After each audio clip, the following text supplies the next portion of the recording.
So remember I said the you person, you missed your appointment last week. So when we use you language, that is pointing a finger, it is blaming, it's assuming that we know the motive of that other person, and it sort of gets somebody's hackles up. You know, they get defensive.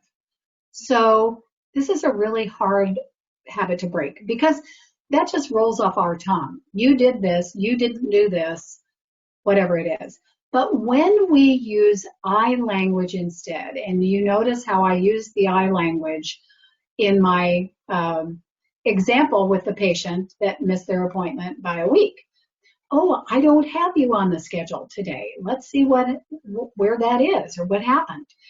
So it makes you personally responsible rather than pointing a finger of blame. And this is hard to do, but it also is a very it's a trust builder with patients. It is less provocative to put that on you, holding you responsible rather than them. So you can go home and try that. You know, it's easy to say, oh, you didn't take the trash out again, or I see the trash is still sitting here.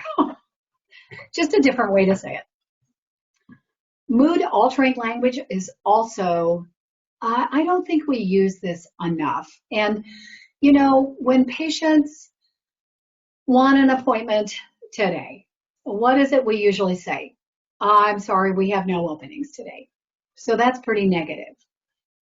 But we can turn that around. Even though we know we don't have any appointments today, we could say, you know, let's see what we've got. I'm happy to see what we could do. Oh gosh, it looks like the earliest I have is tomorrow at 10. Does that work for you? So trying to incorporate more positive language, because patients hear, no, that's not our policy.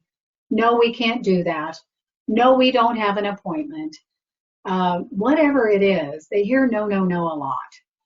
And so if we can turn that around and just, even though the answer is ultimately no, say it in a way that's more positive, that again